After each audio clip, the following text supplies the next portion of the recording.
What's up, guys? Trail here, better known as Budget Bill, and this is your Pandemic EBT update and SNAP food stamps update for Wednesday, March the 3rd. Hey guys, we have a few more states being approved for the March emergency allotments, as well as more states being approved for the P-EBT or Pandemic EBT. This time, we have quite a few being added since our last video, and I wanted to share those with you today. We also have some students receiving $450 this month on their EBT cards. And WIC recipients can get reimbursed for food purchases. And we also have an update on the EBT for college students. So this video is jam-packed with information, so you want to make sure you watch this video until the end. Now, if any of this information is interest to you, be sure to hit the like button for me. It's really important because it tells YouTube to share this video with others. Also, if this is your first time to the channel, hey, welcome and glad to have you. On this channel, we talk about finance, real estate, credit cards, and stimulus update news. So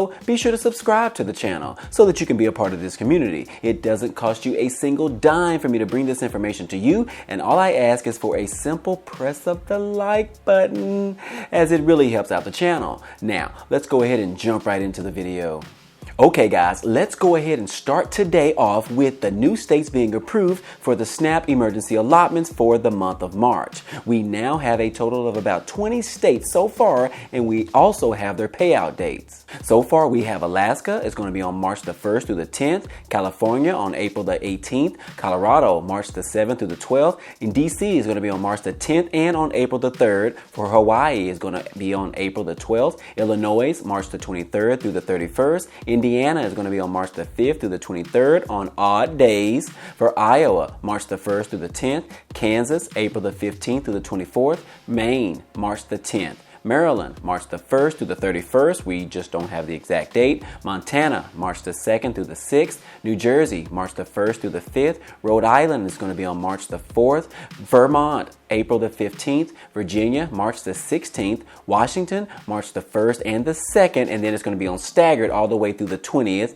And then West Virginia, March the 4th. Wisconsin, it's going to be on March the 20th. And Wyoming, the payout dates are always going to be by the last name. So if your last name begins with A through D, it's going to be on March the 2nd. E through K on March the 3rd. L through R on March the 4th. And S through Z is going to be on March the 5th. And then we don't have official word on Nevada as of yet, but my speculation says it's going to be around the 4th through the 8th of March. They haven't publicly posted their information in the last 2 months, and not sure if they will post it for the month of March, but it appears that looking at the previous months that they always do it around the same time. So I hope that information helps you out as well. Now, in addition, if you didn't hear your state being mentioned today, follow this channel to get real-time updates. These states are approved each day, so you want to make sure that you don't miss any of them.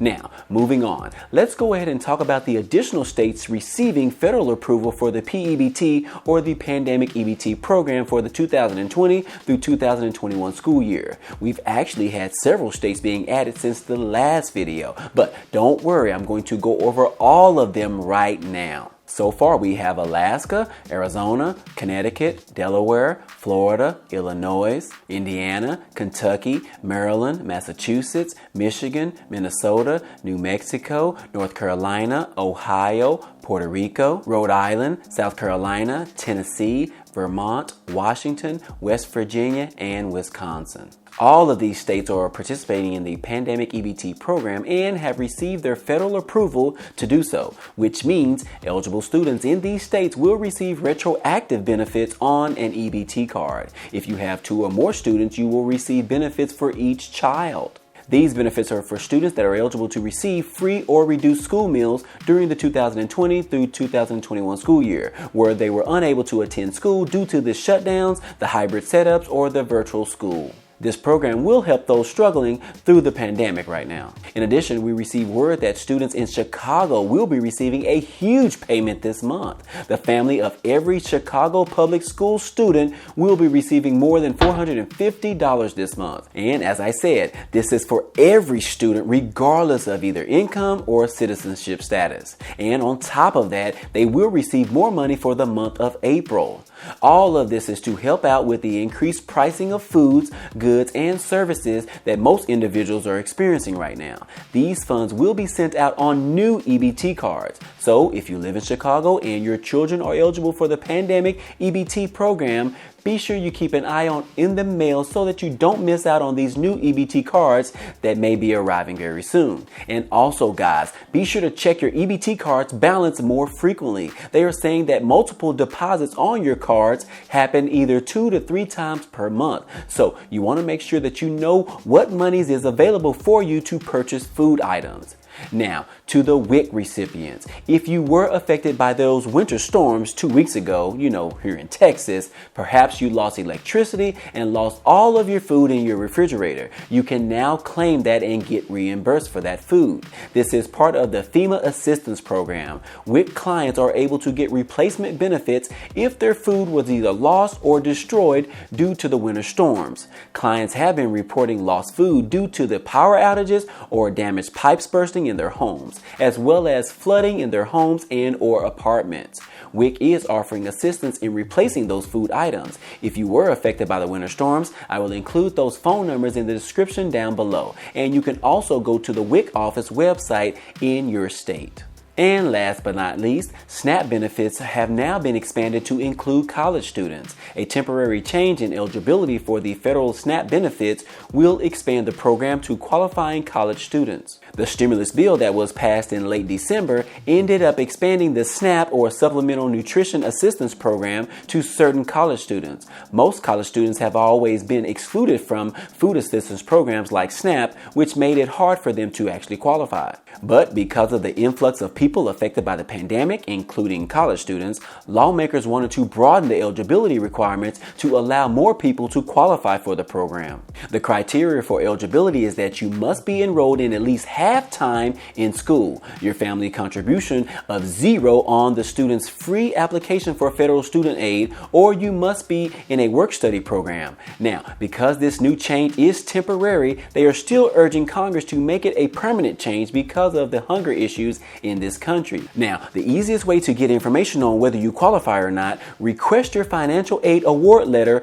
or a student aid report from your school's financial aid office. These types of documents will provide information to help you determine if you qualify or not. College students that meet the requirements can apply for these benefits now on the SNAP Food Stamps website. They haven't mentioned exactly, but these benefits are expected to last through the end of the school year. So if that affects you or someone you know, be sure to share this information with them. I will also include a link in the description so that you can apply online for the SNAP food stamp benefits if you are a college student or if your child is a college student. And as an example, there are about 6,500 students eligible that attend Ohio State, about 3,300 students that attend Ohio University, and about 3,800 students at Columbus State Community College that is also eligible for these benefits. So you might be surprised if you or your child is eligible for these benefits as well. So be sure to check out the information down below in the description. So hey, outside of all of that, this has been your Pandemic EBT update news for today.